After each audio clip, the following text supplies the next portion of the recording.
ব্যবসা করতে পুঁজি লাগে না, সাহস লাগে, পরিকল্পনা লাগে এবং কমিটমেন্ট দিলে রক্ষা করতে হয়। মানে ইমেজটা ভেরি ইম্পর্টেন্ট। ইমেজটাই আমরা মনে করি কি টাকা নাই বলে ব্যবসা হচ্ছে না। টাকা লাগবে অনেক পরে, লাগবে টাকা, আমি অস্বীকার করছি না। শুরুতে টাকা লাগে না। শুরুতে আপনাকে সিদ্ধান্ত নিতে হবে আমি কোন পণ্য নিয়ে ব্যবসা করব, মানুষের কোন সমস্যার সমাধান করব, এটা প্রথম টার্গেট।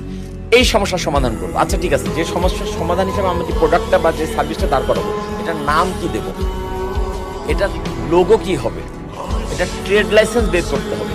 এই কাজগুলো করতে সর্বোচ্চ 5,000 টাকা লাগে। কিন্তু আমরা কি বলছি, আমার 5 লাখ টাকা নাই, ব্যবসা হচ্ছে না। 5 লাখ টাকা লাগবে, এই ধাপগুলো পের হওয়ার পরে তো। যতক্ষণে তোমার 5 লাখ টাকা লাগবে তার আগে তোমাকে ঠিক করতে হবে তোমার পণ্য কি, তোমার পণ্যের নাম কি হবে, ব্র্যান্ড নেম কি হবে, তোমার পণ্যের জন্য একটা ট্রেড লাইসেন্স লাগবে। ঢাকা শহরে যদি 3,000